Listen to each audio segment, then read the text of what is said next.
Haleluya. Terima kasih Bapa di surga. Terima kasih Allah Roh Kudus, Engkau yang mengurapi setiap kami yang ada, sehingga di dalamnya kami boleh semakin hari semakin kuat dan mengerti apa yang menjadi isi hati Bapa untuk boleh kami lakukan dalam kehidupan kami yang ada. Terima kasih Tuhan Yesus. Pagi hari ini Tuhan jamah, Tuhan lawat setiap Bapak Ibu Saudara dimanapun menyaksikan atau bersama di dalam program ibadah Ajaib Sabdanya ini. Tuhan kiranya yang menolong. Kami siapkan hati dan hidup kami untuk apa yang menjadi kebenaran firman-Mu. Di dalam nama Tuhan Yesus Kristus, yang sakit Tuhan sembuhkan, yang susah Tuhan hiburkan, yang terikat Tuhan lepaskan. Di dalam nama Tuhan Yesus Kristus. Haleluya. Amin. Puji Tuhan. Bapak Ibu yang dikasihi Tuhan, Shalom, selamat pagi. Kita tentunya bersuka cita, kita bersyukur dalam anugerah Tuhan, dalam kasih sayang Tuhan. Saya mau menyapa dulu pagi hari ini ya, buat setiap Bapak Ibu Saudara dalam kesempatan pagi hari ini. Saya mau menyapa selamat pagi buat Ibu Natali ya, Shalom, selamat pagi. Begitupun juga dengan Ibu Sumiatun, Shalom Ibu, selamat pagi ya. Dan juga Ibu Ida Susilawati, Shalom Ibu, selamat pagi, puji Tuhan. Berikutnya juga ada Ibu Dina Abigail ya, Shalom, selamat pagi Ibu, puji Tuhan ya. Lalu juga ada Bapak Santoso ya, puji Tuhan, bersama dengan Ibu Maria nih. Shalom, selamat pagi Pak Santoso. Dan juga Ibu Maria yang ada di Kamboja ya, puji Tuhan. Haleluya. Juga bersama dengan Ibu Neni ya, Shalom Ibu, selamat pagi, puji Tuhan ya. Juga Shalom, selamat pagi buat Ibu Hana Setiawan, puji Tuhan ya.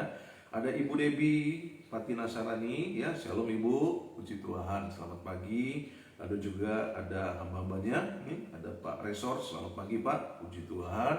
Dan juga Pak Om ya, Shalom Pak, hambanya selamat pagi, puji Tuhan, haleluya ya.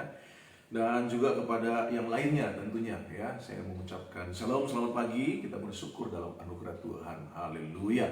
Nah, pagi hari ini kita akan bicara tentang tema, yaitu bagaimana kita bisa hidup berkemenangan bersama dengan Kristus setiap hari. Haleluya ya.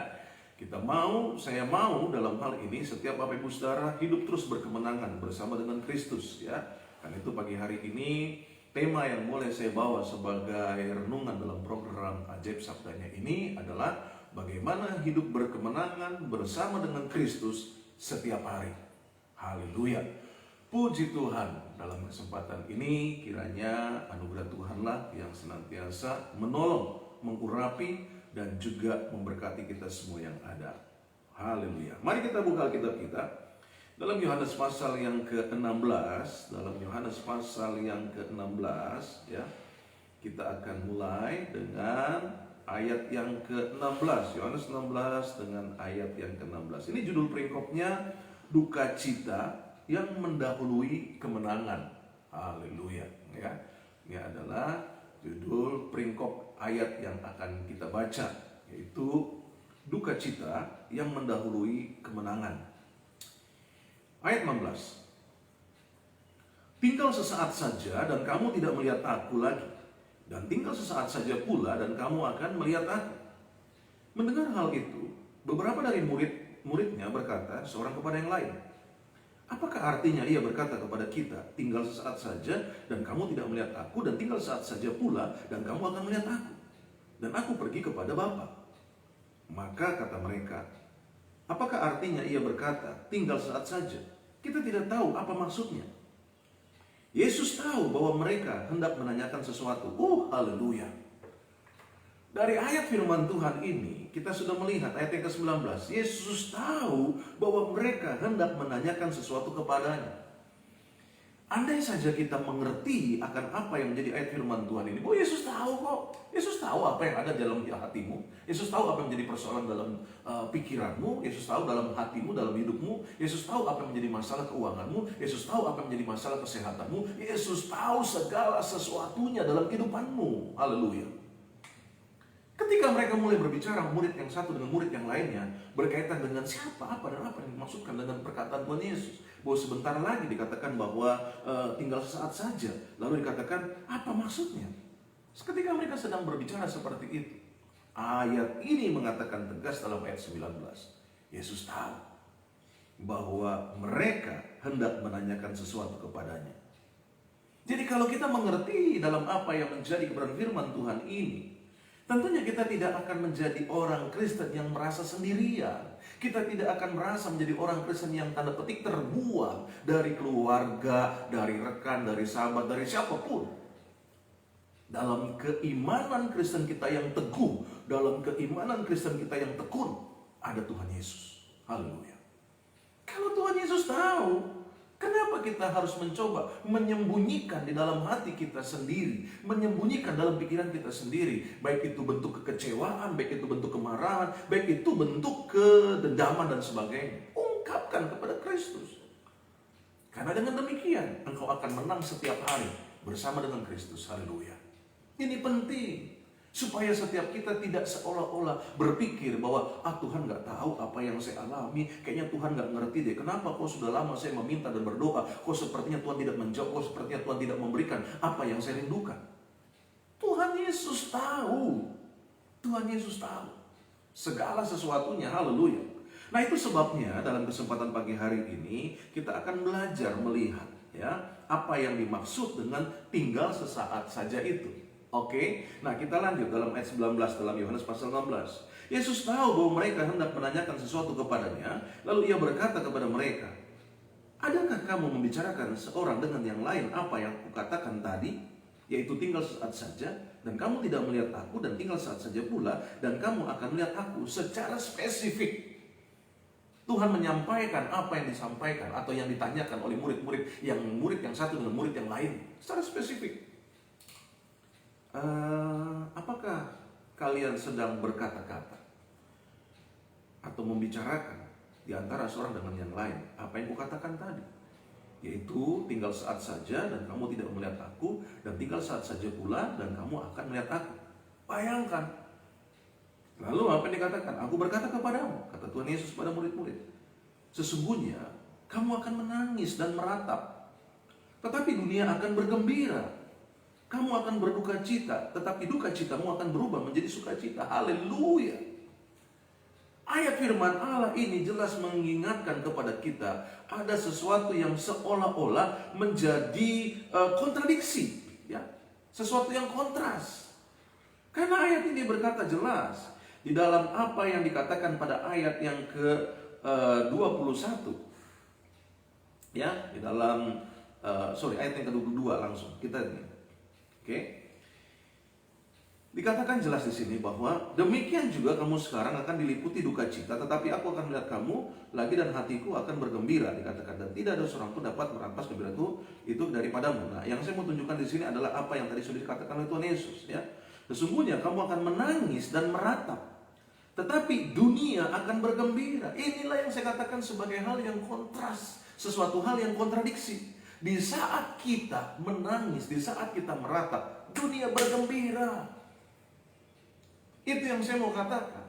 Kalau kita selalu tertekan dengan apa yang menjadi persoalan-persoalan kehidupan kita, lalu kita mulai meratap dan kita mulai menangis, itu yang saya mau katakan, dunia bergembira. Kalau cuma masalah-masalah kehidupan, kalau cuma masalah-masalah dengan satu dengan yang lainnya, ataupun juga masalah pergaulan, masalah-masalah yang lainnya, kita difitnah, kita dijelekan dan sebagainya, dunia bergembira. Jangan bodoh, jangan mau engkau mengalami hal seperti itu. Itu Alkitab ingatkan, tetaplah bersuka cita. Supaya apa? Berarti di sini secara kontras kita bisa melihat, kalau kita bersuka cita, dunia tidak suka, dunia tidak suka. Loh, ini kan berarti sesuatu hal yang jelas gitu loh. Kalau kita senang di dalam Kristus, kita senang beribadah, kita senang untuk dekat dengan Tuhan, siapa yang gak suka? Dunia. Siapa dunia? Ya orang-orang yang dipakai setan. Jadi jangan lalu kita menjadi orang yang gampang sekali untuk mengatakan, Tuhan kok gak tolong saya, Tuhan kok gak sembuhkan saya, Tuhan kok gak berkati saya. Stop dengan hal itu. Dunia bersuka cita waktu engkau berduka cita. Waktu engkau sedih, dunia senang. Jadi jangan kau mau bodoh dengan apa yang menjadi tekanan-tekanan dunia ini. Hei, kita anak raja di atas segala raja. Allah Bapa kita adalah Allah yang luar biasa. Nah, hukum alamnya seperti itu. Berarti sebaliknya, kan sebaliknya seperti itu. Kalau kita bersuka cita, dunia nggak senang dong. Karena kalau kita sedih, dunia suka cita. Berarti kalau kita senang, dunia marah. Nggak usah heran. Orang-orang yang dikategorikan orang-orang dunia adalah orang-orang yang membenci tentang apa yang menjadi iman percaya kita dalam Yesus Kristus Tuhan. Di mana kita mengasihinya, di mana kita mencintainya. Sama seperti setiap pagi kita bangun pagi. Ada orang-orang berkata, bodoh amat lu. Enakan tidur. Ya kan? Ngapain pagi-pagi berdoa, ngapain pagi-pagi mendengarkan firman Tuhan? Enakan tidur. Nah, ini yang saya mau katakan. Hal-hal ini perlu untuk kita pahami. Makanya di dalam ayat selanjutnya dikatakan apa? Seorang perempuan berduka cita pada saat ia melahirkan. Tetapi sesudah ia melahirkan anaknya, ia tidak ingat lagi akan penderitaannya karena kegembiraan bahwa seorang manusia telah dilahirkan dunia. Ini yang digambarkan oleh Tuhan Yesus. Jadi kalau kita menderita, tanda petik, oleh karena keimanan kita menderita karena cinta kita kepada Kristus, kita menderita oleh karena kita begitu dekat dengan Tuhan Yesus. It's okay. Kalau dunia tertawa, kalau dia mengejek, kalau dunia mencoba mendiskreditkan kita, nggak apa-apa, tenang saja. Sama seperti yang dikatakan oleh Tuhan Yesus dalam gambaran ini. Seseorang yang hamil, seseorang yang melahirkan anak dalam penderitaannya, wow. Saya boleh ingatkan buat setiap suami-suami, kalau boleh, dalam kesempatan ketika engkau memiliki anak, ya suami-suami muda, ya. 3 anak saya lahir, saya minta kepada pihak rumah sakit ataupun juga kepada pihak bidan, ya. Waktu itu anak saya 2 di bidan, 1 di rumah sakit. Saya bilang waktu istri saya mau melahirkan, saya harus melihat dengan mata kepala saya sendiri bagaimana anak-anak saya itu keluar dari rahimnya. 3 anak saya, 3-tiganya, saya melihat dengan mata kepala saya sendiri bagaimana air ketubannya pecah. Dalam artian ketika ia keluar, lalu kepalanya lebih dahulu. Dan itu keluar seperti kalau saya pernah dulu mancing ikan gabus. Apa maksudnya? Supaya kita mengerti bagaimana perjuangan seorang wanita pada saat dia melahirkan. Kita mengerti bagaimana perjuangan seorang istri pada saat dia melahirkan. Hidup dan mati. Dan saat ia boleh melahirkan, maka rasa sakit yang begitu hebat yang dialami oleh istri saya dalam pembukaan pertama, kedua, ketiga, keempat, sampai pembukaan ke-10. Maksudnya sampai dia melahirkan. Itu tidak mudah dalam jangka waktunya, dalam jarak waktunya. Dan saya mengikuti bagaimana keringat yang sebesar, kalau istilahnya sebesar biji jagung itu, bagaimana dia harus mengedan. Dan mengedan ini pun juga tidak segampang mengedan seperti biasanya. Kalau kita ada di toilet, itu adalah perjuangan yang tidak gampang. Bagaimana harus diatur nafasnya dengan dorongan seperti itu. Saya melihat dengan mata kepala saya sendiri ketika anak saya itu lahir, bagaimana ia keluar dari rahim maminya. Nah, itu yang saya mau katakan. Tetapi ini juga saya ingatkan buat suami-suami yang memang tidak mudah melihat darah, ya. Tidak mudah melihat darah, bisa pingsan, bisa semaput karena melihat seperti itu. Dan saya melihat itu semua. Supaya apa? Kita tahu diri. Yang pertama yang saya sadari, oh begitulah waktu mama saya melahirkan saya. Sama waktu kita mulai melihat hal seperti itu, kita tidak akan kurang ajar kepada orang tua kita. Yang kedua, waktu kita melihat istri kita berjuang seperti itu, kita nggak macam-macam sama istri kita. Karena perjuangan hidup dan matinya ia lakukan untuk melahirkan anak daripada saya dan istri saya. Nah, ini yang digambarkan. Sama dalam kekristenan juga begitu yang Yesus katakan. Mungkin kita saat ini sedang ada dalam duka cita. Mungkin saat ini kita sedang ada dalam penderitaan. Mungkin kita ada saat ini dalam kesusahan. Oleh karena kita dekat dengan Tuhan. Oleh karena kita cinta dengan Tuhan. Oleh karena kita mengasihi Tuhan. Tetapi ini yang saya mau katakan. Duka cita itu akan mendahului sukacita yang tidak akan terbatas. Haleluya. Amin. Itu sebabnya dalam kesempatan pagi hari ini, mari kita melihat. Selanjutnya dikatakan apa? Demikian juga kamu sekarang diliputi duka cita.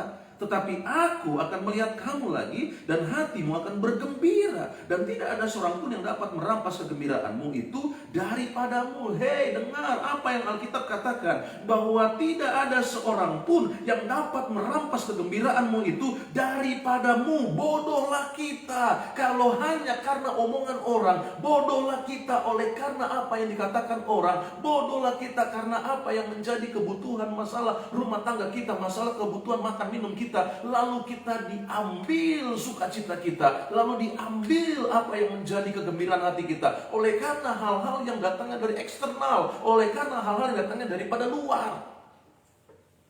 Ini sesuatu hal yang sangat menyedihkan. Dalam gambaran ini, di mana Yesus berkata bahwa akan ada saatnya Dia akan disalibkan.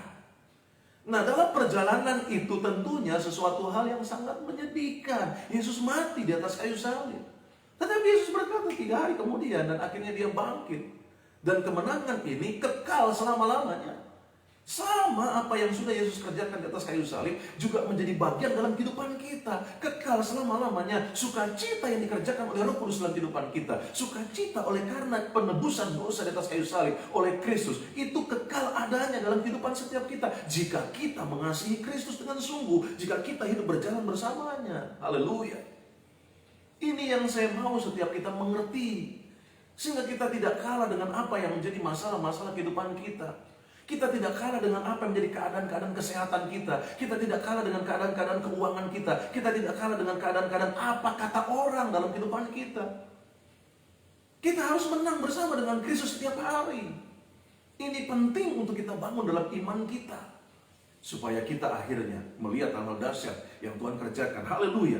Nah, selanjutnya dikatakan apa? Pada ayat yang ke-23, dan pada hari itu kamu tidak akan menanyakan apa-apa kepadaku. Aku berkata kepadamu, sesungguhnya segala sesuatu yang kamu minta kepada Bapa akan diberikannya kepadamu dalam namaku. Haleluya. Berapa banyak kita mengerti akan ayat firman Tuhan ini. Di dalam pergumulan-pergumulan kehidupan kita, kita minta di dalam nama Yesus. Itu yang saya katakan dalam sakit saya pada kesempatan di mana saya dikatakan sebagai positif COVID. Saya tidak mau diam-diam tidur dan beristirahat. Dalam artian bahwa ada kesempatan di mana saya bertindak, saya minta dalam nama Tuhan Yesus. Roh kelemahan, roh sakit yang dapat tubuh saya, keluar, aku perintahkan dalam nama Yesus. Dengan iman saya katakan hal seperti itu. Puji Tuhan. Dalam anugerah Tuhan, ada banyak juga hamba Tuhan yang mendoakan saya, termasuk mentor saya, Bapak Pendeta Gilbert Lumendo, mendoakan saya secara langsung. Dan saya percaya doa orang benar besar kuasanya. Nah, ini yang saya mau setiap kita mengerti, di mana Yesus berkata, mintalah kepada Bapa di surga di dalam namaku. Apa yang menjadi persoalanmu, apa yang menjadi pergumulanmu, minta di dalam nama Yesus Kristus kepada Bapa di surga. Haleluya. Supaya kita boleh menang setiap hari menghadapi segala tantangan dalam kehidupan kita. Haleluya. Puji Tuhan. Semangat saya kalau setiap pagi seperti ini, ya. Yang saya bilang pada episode sebelumnya, setiap kali saya habis siaran seperti ini, saya cepat-cepat harus ganti kaos dalam. Kenapa? Keringetan.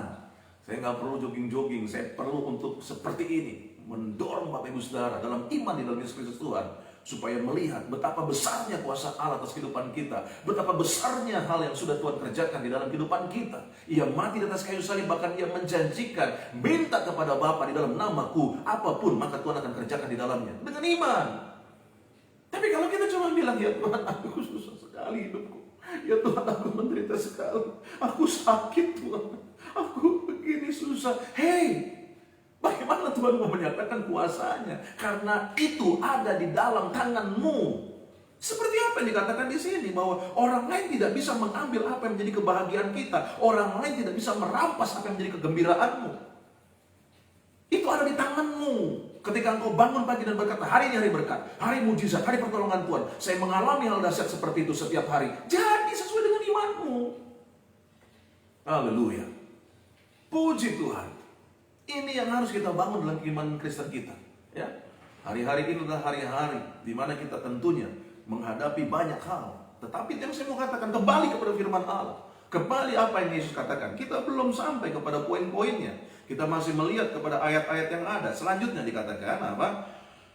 Sampai sekarang kamu belum meminta sesuatu pun dalam namaku. Mintalah, maka kamu akan menerima supaya penuhlah sukacitamu.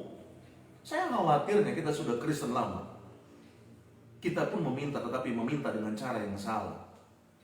Kita mau meminta di dalam Tuhan Yesus Kristus. Supaya apa? Supaya penuhlah sukacitamu. Artinya apa? Begini, waktu saya bicara tentang Tuhan, saya imani, saya sembuh, saya sehat. Lalu apa dikatakan? Kalau kamu minta supaya penuhlah sukacitamu. Nah, waktu saya imani, saya sembuh, saya sehat, apa yang terjadi? Saya bersukacita. Artinya saya mengimani apa yang saya ucapkan dengan kata-kata saya yang meminta di dalam nama Tuhan Yesus Kristus. Sehingga akhirnya itu mendorong iman saya dan menguatkan imun saya. Haleluya. Ini penting supaya apa? Supaya setiap kita boleh berkemenangan di dalam menghadapi segala tantangan-tantangan kehidupan. Tetapi itu juga yang saya katakan, sebagai hal di mana kita punya bagian tanggung jawab kita, ya kita lakukan tanggung jawab kita. Ya, kita minum obat, betul kita minum obat, tetapi doa juga harus kita tingkatkan, gitu loh. Jadi jangan seolah-olah kalau kita belum sampai pada tingkatan iman tersebut, ya, saya sudah sampaikan dalam episode sebelumnya bagaimana tingkatan-tingkatan iman bagi seseorang, ya. Kalau kita belum sampai kepada tingkatan iman yang luar biasa, yang kudus itu, ya, maka kita ikutin apa yang ada sebagai aturan yang menjadi tanggung jawab kita sebagai manusia adanya. Haleluya. Kita lanjut.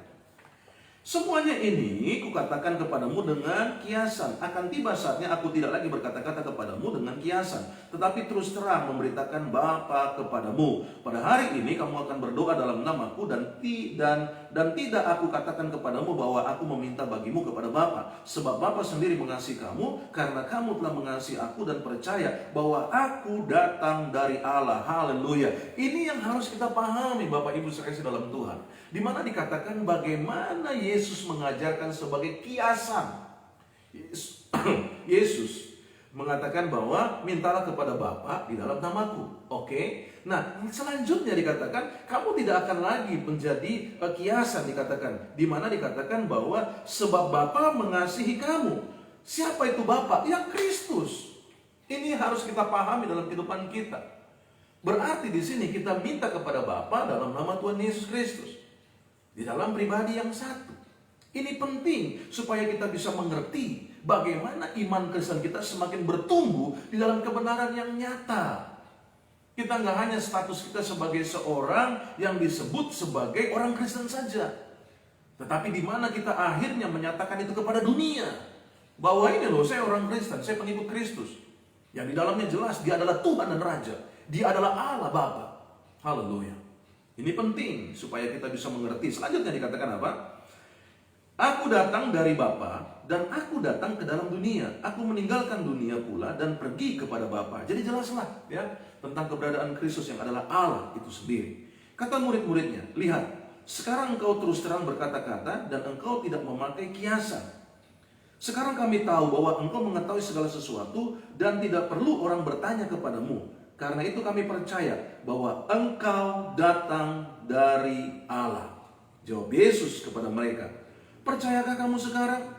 Lihat, saatnya datang, bahkan sudah datang, bahwa kamu dicerai-beraikan masing-masing ke tempatnya sendiri, dan kamu meninggalkan aku seorang diri. Namun aku tidak seorang diri, sebab Bapa menyertai aku. Haleluya. Ayat yang terakhir, ini yang mau kita bahas.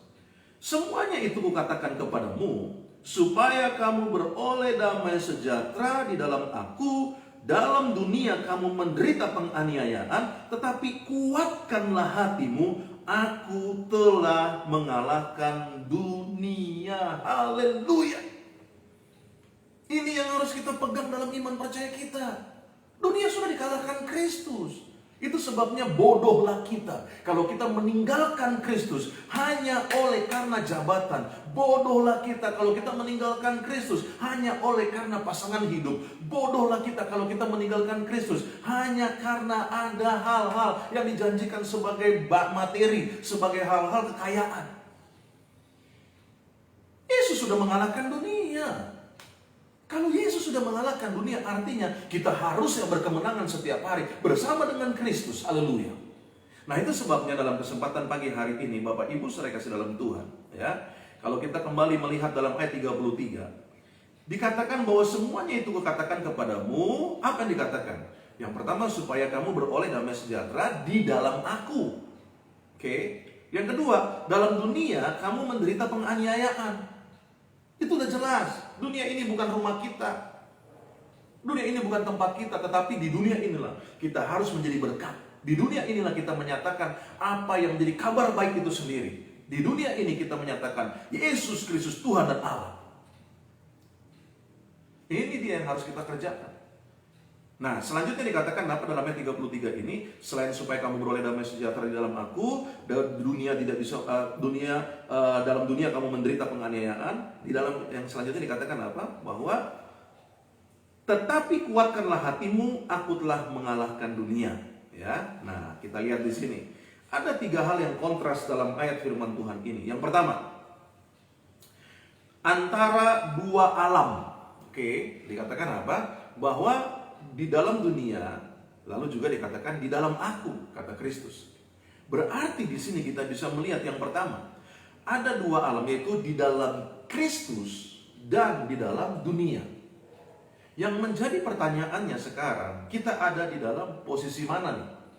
Kalau kita ada di dalam Kristus, maka akan ada hal lagi yang dikatakan oleh Kristus. Yaitu apa? Yang kedua yaitu ada kontras antara damai sejahtera, lalu di dunia ini ada penganiayaan.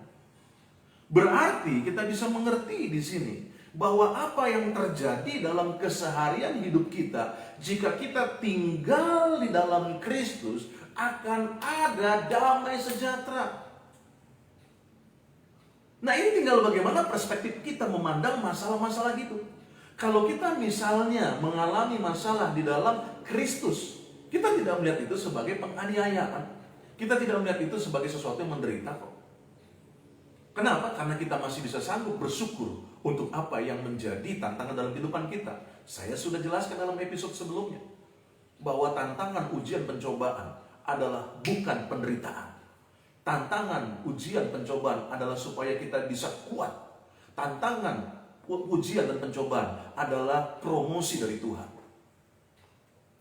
Ini yang harus kita miliki dalam kehidupan kita. Itu sebabnya di dalam aku atau di dalam dunia.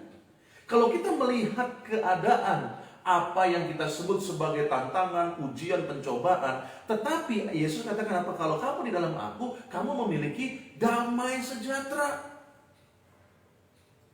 Tapi kalau kita ada di dalam dunia, dalam artian bahwa betul yang di dalam Kristus pun ada dalam dunia, tetapi hatinya, pikirannya condong kepada Kristus. Tapi kalau kita hidup sebagai manusia-manusia duniawi, maka yang ada dalam persoalan-persoalan kehidupan kita itu selalu kita sebut sebagai penganiayaan. Kita akan merasa orang ini jahat sama saya, orang ini kok gitu ya, orang gitu. Akan selalu begitu. Sehingga yang ada akhirnya hidupnya susah, gitu loh. Ya. Nah, selanjutnya dikatakan apa? Kontras yang ketiga yaitu kenyataan bahwa ada penderitaan di dunia dan ada damai sejahtera di dalam Tuhan Yesus Kristus. Jadi jelas bukan hanya seseorang yang dikatakan hidup sebagai manusia duniawi walaupun dia Kristen, tapi tidak di dalam Kristus Yesus Tuhan. Maka apa yang terjadi dalam kehidupannya? Ya seperti itu. Penderitaan yang dia lihat dalam kehidupannya. Coba bayangkan apa yang dilakukan oleh Stefanus. Kok bisa dilempari? Dia tetap berkata, jangan tanggungkan dosa ini kepada mereka ya Bapa. Kenapa? Karena dia hidup di dalam Kristus. Waktu seseorang hidup di dalam Kristus, maka seperti janji Kristus, ada damai sejahtera. Bahkan bukan hanya damai sejahtera, tetapi juga dikatakan ada hal yang akan menjadi tempat yang kekal di surga. Haleluya. Oleh karena itu dalam kesempatan pagi hari ini, Bapak Ibu saudara kasih dalam Tuhan, bagaimana caranya kita bisa hidup berkemenangan bersama dengan Kristus setiap hari? Yang pertama, mari kita melihat ya dalam 2 Timotius pasal yang kedua pada ayat yang keempat, Saya mau mengajak setiap Bapak Ibu Saudara untuk melihat apa yang menjadi kebenaran firman Tuhan. Semua berangkat dari dasarnya firman Tuhan, ya. Dalam 2 Timotius pasal yang keempat, apa yang dikatakan di sini? Pasal yang kedua maksud saya, ayat yang keempat dikatakan apa? Seorang prajurit yang sedang berjuang, dikatakan apa? Dia tidak memusingkan dirinya dengan soal-soal penghidupannya, supaya dengan demikian ia berkenan kepada komandannya. Hal yang pertama yang diajarkan Tuhan Yesus sama sebagaimana seorang prajurit. Saya sudah jelaskan tentang Militia Christi, ya, sebagai prajurit-prajurit Kristus yang ada. Apa yang dikatakan oleh ayat firman Tuhan ini? Tidak memusingkan apa yang menjadi persoalan-persoalan penghidupannya. Dengan kata lain, kalau kita mau menang setiap hari bersama dengan Kristus, jangan memusingkan hal-hal yang sepele. Jangan memusingkan hal-hal yang kecil. Contohnya apa? Misalnya begini. Kita biasanya mungkin ya ada kebiasaan di mana istri menyiapkan kopi atau teh minum kita. Lalu dalam kesempatan itu dia lupa untuk menyiapkan. Nah ini nggak usah diperpanjang gitu loh. Kamu udah gak perhatiin saya ya. Masa bertahun-tahun menikah, nginget untuk bikin kopi setiap pagi aja nggak nginget. Nginget untuk bikin teh aja nggak pernah inget. Selalu semua setiap kali apa disuruh, tolong dong mah bikin ini, tolong dong mah bikin itu. Nah ini yang saya mau bilang. Gimana mau hidup berkemenangan bersama dengan Kristus? Kenapa memang kalau ada kalanya istri kita lupa, Bu, sebaliknya juga gitu Bu. Kalau memang suami kita menjanjikan sesuatu, dalam kesempatan di mana kita berkata bahwa, Pak anterin saya dong, atau Pak nanti kalau keluar beliin ini ya Pak.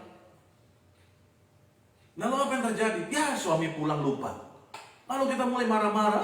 Kamu tuh ya, kalau siapa minta tolong aja, kalau mamamu tuh minta tolong aja, kamu cepet itu. Ini yang saya mau bilang.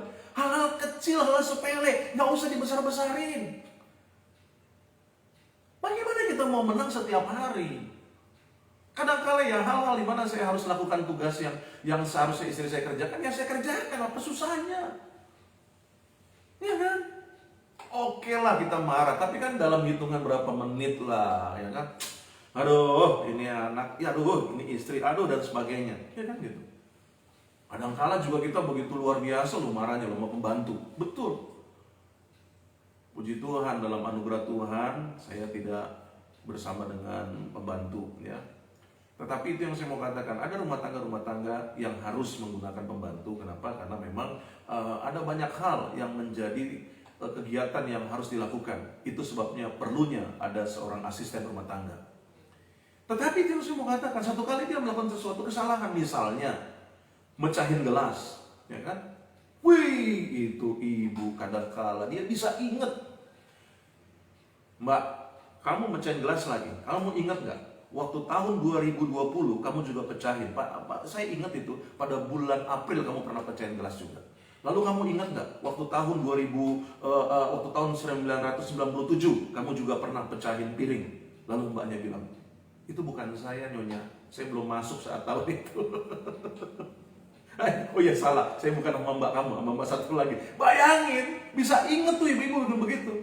Nah ini yang saya mau bilang, hal-hal sepele, hal kecil, udahlah, nggak usah dipikirin. Mari kita mulai melihat apa yang menjadi keinginan Tuhan dalam kehidupan kita. Dengan kata lain, kalau hal itu tidak mengancam hidup dan mati kita, udah nggak usah dipusingin. Kalaupun juga ada hal yang mau mengancam jiwa kita, apakah kita bisa menjaganya? No. Cuman Tuhan Yesus yang bisa menjaganya. Kita serahkan aja kepada Tuhan Yesus. Itu sebabnya dalam kesempatan pagi hari ini, bagaimana kita bisa menang? Hidup berkemenangan setiap hari bersama dengan Kristus. Yang pertama, jangan pusingkan hal-hal kecil. Jangan pusingkan hal-hal sepele. Yang kedua, dalam Amsal pasal yang ke-24, ya, kalau kita melihat dalam Amsal pasal yang ke-24, pada ayat yang ke-32, apa yang Alkitab katakan di dalam Amsal pasal yang ke-24, pada ayat yang ke-32, mari kita membacanya. Dikatakan demikian. Aku memandangnya, aku memperhatikannya, aku melihatnya, dan menarik suatu pelajaran. Apa yang dikatakan di dalam ayat ini? Aku memandangnya, dan aku memperhatikannya, aku melihatnya dan menarik suatu pelajaran. Yang ayat ini mau sampaikan adalah dalam kehidupan keseharian kita, mari kita mulai belajar untuk apa? Mengambil hikmahnya. Itu sebabnya di dalam ayat ini dikatakan, aku dikatakan pada ayat ini memandangnya, melihatnya secara seksama. Apa ya yang sedang Allah ingin kerjakan dalam persoalan hidup saya? Lalu dikatakan apa? Bahwa aku memperhatikannya, menyimaknya baik-baik. Dan selanjutnya dikatakan, aku melihatnya dan menarik suatu pelajaran. Akhirnya kita belajar. Kesimpulan apa yang kita dapat dalam persoalan kita, kesimpulan apa yang kita dapat dalam pergumulan hidup kita, akhirnya kita belajar untuk tidak mengulanginya lagi, bahkan untuk melakukan hal-hal sebagai peningkatan-peningkatan demi kebaikan kita. Inilah hal kedua yang bisa kita pelajari, bagaimana kita bisa hidup berkemenangan bersama dengan Kristus setiap hari. Yang pertama, jangan pusingkan hal-hal sepele, jangan pusingkan hal-hal kecil. Yang kedua, belajar mengambil setiap pelajaran-pelajaran dalam setiap gerak langkah hidup kita setiap hari. Bagaimana dengan kemarin kita pelajari apa yang kurang, apa yang salah, apa yang harus kita tambahkan, dan kita lakukan di dalam kesempatan hari ini. Apalagi hari ini yang belum kita lakukan, nanti kita beriman dengan teguh, besok kita akan lakukan yang lebih baik. Seperti itu terus, ya. Jadi hal-hal seperti ini kita bisa melihat, ya, bahwa dalam pelajaran hidup ini ada hal-hal yang harus diambil pelajarannya. Contoh, saya sudah jelaskan tentang Yusuf. Yusuf dijual ke Mesir, tetapi justru akhirnya, endingnya, dia menjadi seorang Perdana Menteri. Yohanes, Rasul Yohanes dibuang di Patmos. Justru di kesempatan itu ia bisa membuat atau dia mendapat pengilhaman dengan kitab Wahyu. Lalu juga kita lihat bagaimana Paulus dipenjara di Roma, ya. Walaupun dia sudah berupaya 3 kali dalam perjalanan misinya untuk menuju ke Roma, gagal terus. Tetapi dengan dia dipenjara di Roma, di mana dia dibawa untuk dipenjarakan di sana, dia bisa mengabarkan Injil. Nah, ini yang saya mau bilang, belajar, ambil hikmah, belajar dalam kehidupan kita ini apa yang harus kita lakukan di dalamnya. Jangan bersungut-sungut, tetapi ambil hikmah pelajaran yang ada. Haleluya. Puji Tuhan. Yang ketiga selanjutnya, apa yang menjadi pelajaran penting untuk kita berkemenangan setiap hari bersama dengan Kristus? Dalam kesempatan Kisah Rasul pasal yang ke-16, ya, pada ayat yang ke-10, di mana dikatakan di sini, dalam Kisah Rasul pasal yang ke-16 pada ayat yang ke-10 dikatakan, setelah Paulus melihat penglihatan itu, segeralah kami mencari kesempatan untuk berangkat ke Makedonia. Karena dari penglihatan itu kami menarik kesimpulan bahwa Allah telah memanggil kami untuk memberitakan Injil kepada orang-orang di sana, ya, yaitu ke Makedonia. Nah, hal yang ketiga untuk kita bisa mengambil atau mengalami kemenangan setiap hari bersama dengan Kristus, yaitu apa? Ambil kesempatan yang datang pada hari ini. Sebagaimana Rasul Paulus mengalami penglihatan dan dia berkata di dalam ayat yang ke-10 ini, dia mencari kesempatan untuk berangkat ke Makedonia. Berarti hal yang ketiga dalam kehidupan kita, dalam kesetiap harian kita atau dalam keseharian kita, selalu menggunakan kesempatan dengan baik. Karena kesempatan itu pasti Tuhan berikan. Kesempatan dalam segala bidang, kesempatan dalam segala hal. Bukan kesempatan dalam hal dosa. Ya, dalam hal dosa pun juga iblis juga mencoba melakukan hal seperti itu. Ya. Nah, ini hal yang ketiga. Jadi hal ini perlu untuk kita melihat, ya, sebagaimana pentingnya berkemenangan setiap hari dalam Kristus. Yang keempat selanjutnya, dalam Kolose pasal yang ketiga pada ayat yang ke-17, mari kita melihat di dalam Kolose pasal yang ketiga pada ayat yang ke-17. Alkitab berkata di mana di dalamnya dituliskan bahwa dan segala sesuatu yang kamu lakukan dengan perkataan atau perbuatan, lakukanlah semuanya itu dalam nama Tuhan Yesus sambil mengucap syukur oleh Dia karena kehendak kepada Allah Bapa kita. Haleluya. Yang keempat, bagaimana kita bisa mengalami kemenangan setiap hari bersama dengan Kristus? Bersyukurlah, bersyukur dengan apa yang ada pada hari ini, gitu loh. Ya, kita bersyukur aja. Misalnya kita bangun di lemari es, ya, cuman ada apa yang bisa kita makan, ya mungkin itu ada apa tahu, tinggal berapa potong. Bersyukur aja. Lalu kita mulai melihat bagaimana kita bangun dengan tubuh yang sehat, kita masih bisa hidup. Bersyukur aja dengan apa yang ada pada hari itu, gitu loh. Atau pada hari ini. Seperti ini. Kita bersyukur, puji Tuhan, haleluya. Saya masih hidup, saya masih sehat, haleluya. Kalaupun juga kita masih mengalami yang namanya gangguan-gangguan sakit, yang penting saya masih hidup. Bersyukur dengan hal seperti itu, gitu loh, ya. Kita bersyukur. Mungkin pas kita tidur, yang seharusnya di mana maling bisa datang, perampok bisa datang, tapi tidak demikian. Ada penjagaan Tuhan.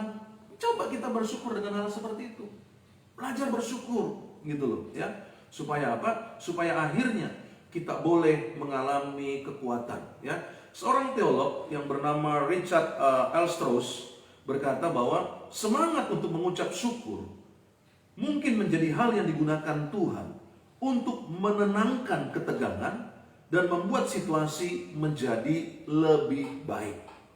Itu yang dikatakan oleh Richard L. Strauss, ya, sebagai teolog. Jadi semangat untuk bersyukur itu adalah sesuatu sarana yang digunakan Tuhan untuk menenangkan jiwa kita, untuk menenangkan keadaan kita. Supaya apa? Supaya membuat situasinya menjadi lebih baik. Haleluya. Ya, jadi ini adalah langkah yang selanjutnya. Bagaimana kita bisa berkemenangan bersama dengan Kristus setiap hari. Yang selanjutnya dalam Filipi pasal yang keempat ayat yang ke-8, jelas di situ dikatakan tentang apa? Filipi 4 ayat yang ke-8. Jadi akhirnya saudara-saudara, semua yang benar, semua yang mulia, semua yang adil, semua yang suci, semua yang manis, semua yang sedap didengar, semua yang disebut kebajikan dan patut dipuji, pikirkanlah semuanya itu. Haleluya. Jadi ayat ini mengingatkan kepada kita bagaimana supaya kita bisa mengalami kemenangan setiap hari. Pikirin aja yang senang-senang, pikirin aja yang bahagia. Ya, dengan demikian kita akan mengalami sesuatu yang luar biasa. Kenapa? Karena pikiran kita itu akan menentukan apa yang menjadi keadaan kita sepanjang hari itu. Jadi kalau pikiran kita itu berpikirnya tentang kekecewaan, kepahitan, kedendaman, dan hal-hal lainnya, maka hidup kita sepanjang hari itu akan terlihat kualitasnya. Mukanya jelek, bersungut-sungut, ya nggak ada yang namanya kemuliaan Allah. Tapi waktu kita memulai dengan berpikir betapa baiknya Tuhan, saya bersyukur akan kasih Tuhan, betapa luar biasanya Tuhan, betapa baiknya Tuhan dengan keuntungan yang ada ini, tetap saya mengalami keuntungan walaupun tidak sebelum seperti pandemi COVID-19 yang ada dalam usaha saya, dalam dagang saya bersyukur, saya bersyukur. Luar biasa. Maka kita akan mengalami kebahagiaan sepanjang hari itu. Haleluya, ya. Jadi ini adalah hal-hal yang perlu untuk kita lakukan di dalam kehidupan kita, ya. Puji Tuhan. Kenapa? Karena begini loh Bapak Ibu Saudara, supaya kita mengerti bahwa cara berpikir itu tidak bisa bersamaan. Artinya begini, kalau kita selalu memikirkan yang baik, tentu yang tidak baik ini akan kita tinggalkan. Oke? Tapi kalau kita memikirkan yang tidak baik, maka yang baik itu maka kita tidak akan pikirkan. Tidak pernah ada kita memikirkan sesuatu secara bersamaan. Maksud saya gini nih, kita mikir nih, lagi senang, nanti saya sakit nih, nanti saya mati nih. Nah, ya kan? Lalu kita, saya lagi senang kok. Atau sebaliknya, kita lagi mikir, kita lagi sakit, lalu kita mikir, bersama dengan itu kita mikir juga dalam liburan-liburan kita sebelumnya, bagaimana nanti rencana liburan dan sebagainya. Gak bisa. Dia akan berpikir ini, dia akan bekerja seperti apa yang kita pikirkan. Jadi kalau kita memikirkan yang baik, yang indah, yang mulia tentang Tuhan, maka yang tidak baik ini tidak akan kita pikirkan. Itu udah hukumnya. Itu sebabnya Filipi 4 ayat 8 jelas mengatakan demikian. Supaya apa? Hati kita dipenuhi dengan pikiran-pikiran yang memuliakan Allah, yang baik, yang benar. Pokoknya itu aja. Jangan masukin garbage, jangan masukin sampah dalam pikiran kita. Ngapain kita mikirin apa yang menjadi kesulitan-kesulitan di masa lalu? Ngapain kita pusingin dengan apa yang menjadi omongan-omongan orang? Ngapain? Kita pikirin aja perkataan-perkataan Tuhan yang menghibur, menguatkan, yang memampukan kita untuk menjalani kehidupan kita hari lepas hari. Haleluya, puji Tuhan. Langkah selanjutnya, apa yang harus kita lakukan? Berbahagialah dengan tempat di mana kita tinggal pada saat ini. Artinya apa? Mari kita mulai belajar. Di mana kita ada? Kita ada di Indonesia. Kita ada di kota kita masing-masing. Kita ada di rumah kita masing-masing. Bersyukur dengan apa yang ada. Karena kita tahu bahwa dengan demikian kita bisa melihat apa yang menjadi kekuatan yang Tuhan kerjakan. Ya, ini penting juga untuk kita pahami. Selanjutnya, ya, ingat bahwa di dalam Efesus 4 pada ayat yang ke-15 dikatakan demikian. Dalam Efesus pasal yang keempat pada ayat yang ke-15 dikatakan demikian. Tetapi dengan teguh berpegang kepada kebenaran di dalam kasih, kita bertumbuh di dalam segala hal ke arah Dia, Kristus yang adalah kepala. Hari ini Tuhan jadikan dalam kehidupan kita. Untuk apa? Untuk kita bertumbuh dewasa. Ya, jangan sampai kita akhirnya menjadi orang Kristen yang apa itu namanya, yang konten, ya, yang tidak bertumbuh secara baik, secara menyenangkan hati Tuhan. Ini perlu untuk kita lakukan dalam kehidupan kita. Jadi waktu kita mulai hidup hari ini, saya harus bertumbuh dalam iman, saya harus bertumbuh di dalam usaha, dalam karir, dalam apapun yang Tuhan percayakan. Ya, saya harus bertumbuh dalam kepribadian yang lebih dewasa. Saya harus bertumbuh di dalam pengetahuan akan Allah yang lebih baik. Ini yang harus kita lakukan. Ya, haleluya. Dan akhirnya, Bapak Ibu saudara kasih dalam Tuhan, bagaimana kita bisa menang setiap hari bersama dengan Kristus? Dalam Mazmur 143 pada ayat yang ke-8, ya. Dalam Mazmur 143 pada ayat yang ke-8 kita bisa membacanya di sini apa yang Alkitab katakan, bahwa perdengarkanlah kasih setiamu kepadaku pada waktu pagi, sebab kepadamulah aku percaya. Beritahukanlah aku jalan yang harus kutempuh, sebab kepadamulah ku angkat jiwaku. Haleluya. Apa yang menjadikan kita menang bersama dengan Kristus setiap hari? Sederhana. Setiap pagi carilah wajah Tuhan. Setiap pagi marilah kita mulai mencari apa yang menjadi kehendak Tuhan, apa yang menjadi kerinduan Tuhan dalam kehidupan kita. Maka dengan dasar ini Bapak Ibu Saudara akan kuat menjalani kehidupan hari lepas hari yang ada. Haleluya, puji Tuhan. Kiranya apa yang menjadi anugerah Tuhan dalam kehidupan kita setiap hari, ya, itu adalah hal yang harus kita nikmati, itu adalah hal yang harus kita syukuri, dan di dalamnya kita akan melihat apa yang menjadi kedahsyatan Tuhan. Haleluya, puji Tuhan. Amin, puji Tuhan. Terima kasih buat Bapak Ibu Saudara. Sebelum kita berdoa, ya, sekali lagi terima kasih buat kebersamaan buat Bapak Ibu Saudara, ya, di mana dalam kesempatan ini pun juga ada rekan-rekan yang juga bersama, ya, baik itu Pak Adi Prasojo, baik itu Pak Arnold, ya, maupun juga Ibu Puyin, ya, dan juga hambanya Pak Leader Abu Bolon, ya. Puji Tuhan, semua sehat, ya, semua baik-baik adanya, ya, dan juga ada Ibu Mega Siahan, ya.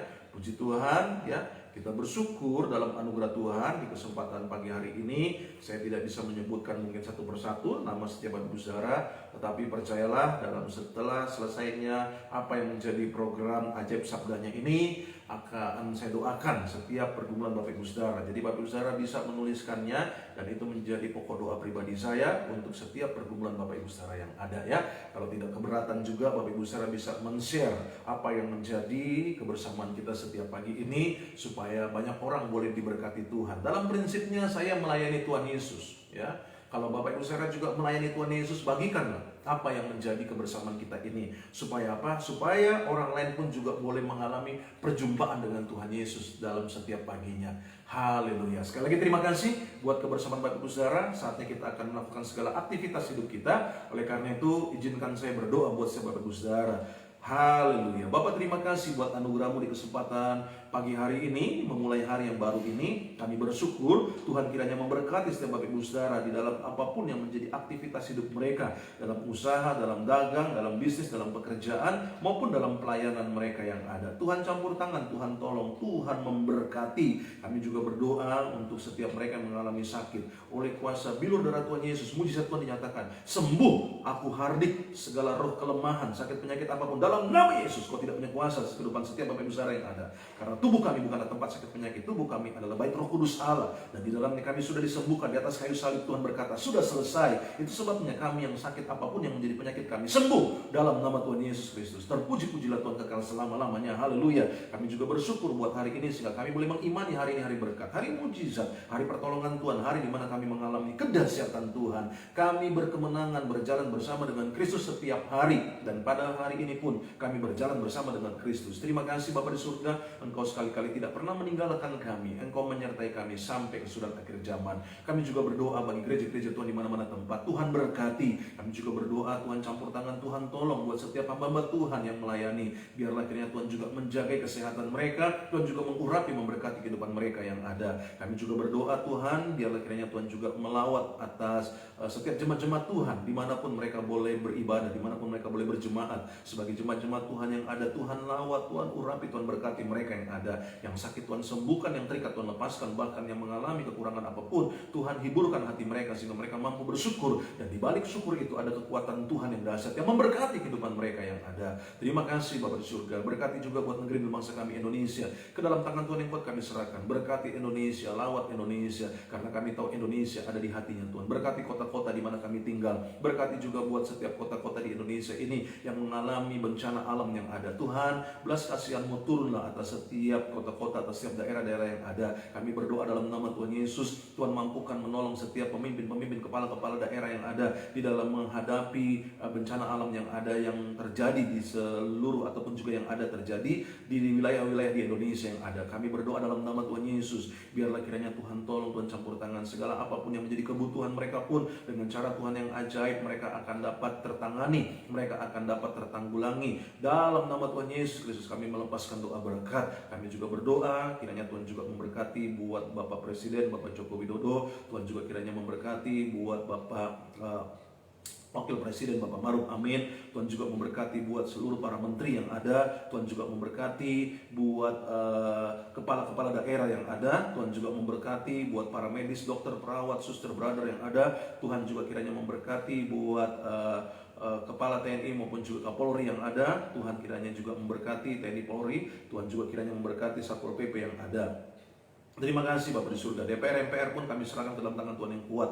Tuhan kiranya juga memberkati. Terima kasih Tuhan Yesus. Akhirnya Bapak Ibu saudara kasih dalam Tuhan, ingatlah bahwa sesungguhnya Allah itu baik. Sekali-kali Ia tidak pernah meninggalkan kita. Ia menyertai kita sampai kesudahan akhir zaman. Teringat juga buat setiap mereka yang saat ini sedang ada di dalam karantina pribadi maupun juga ada dalam perawatan dokter. Tuhan kiranya juga menolong mereka yang ada sehingga mereka boleh disembuhkan dalam nama Tuhan Yesus Kristus. Haleluya. Akhirnya Bapak Ibu sekalian dalam Tuhan, arahkan hatimu kepada Tuhan. Terimalah berkat yang datangnya dari Allah Bapa, kasih anugerah dari Tuhan Yesus Kristus, penyertaan, penghiburan, pengurapan, persekutuan daripada Roh Kudus turun atas kehidupanmu, atas kehidupan keluarga rumah tanggamu, atas kehidupan masa mudamu, masa tuamu, bahkan anak dan cucumu, bahkan turun atas kesehatanmu. Mulai pagi hari ini sampai Maranatha, Tuhan datang kembali untuk menjemput setiap kita yang percaya dan mengasihi serta melayaninya. Di dalam nama Allah Bapa, Anak dan Roh Kudus, dalam nama Tuhan Yesus Kristus. Mari kita sempurnakan doa kita sebagaimana Tuhan Yesus ajarkan doa ini, dan kita naikkan doa ini secara bersama-sama. Haleluya. Bapa kami dalam kerajaan surga, dikuduskanlah nama-Mu, datanglah kerajaan-Mu, jadilah kehendak-Mu di bumi seperti di surga. Berikanlah kami pada hari ini makanan kami yang secukupnya, dan ampunilah kami akan segala kesalahan kami, seperti kami juga mengampuni orang yang bersalah kepada kami. Dan janganlah membawa kami ke dalam pencobaan, tetapi lepaskanlah kami daripada yang jahat, karena Engkau yang punya kerajaan dan kuasa dan kemuliaan sampai selama-lamanya. Haleluya. Amin. Puji Tuhan. Bapak Ibu saudara kasih dalam Tuhan, ingat, Yesus Kristus Tuhan, Yesus Kristus tetap Tuhan, Yesus Kristus selama-lamanya Tuhan. Hanya Tuhan Yesus Kristus satu-satu jalan keselamatan untuk kita sampai dan masuk ke surga. Haleluya. Imani hari ini hari berkat, hari mujizat, hari pertolongan Tuhan. Tuhan Yesus memberkati. Shalom. Puji Tuhan.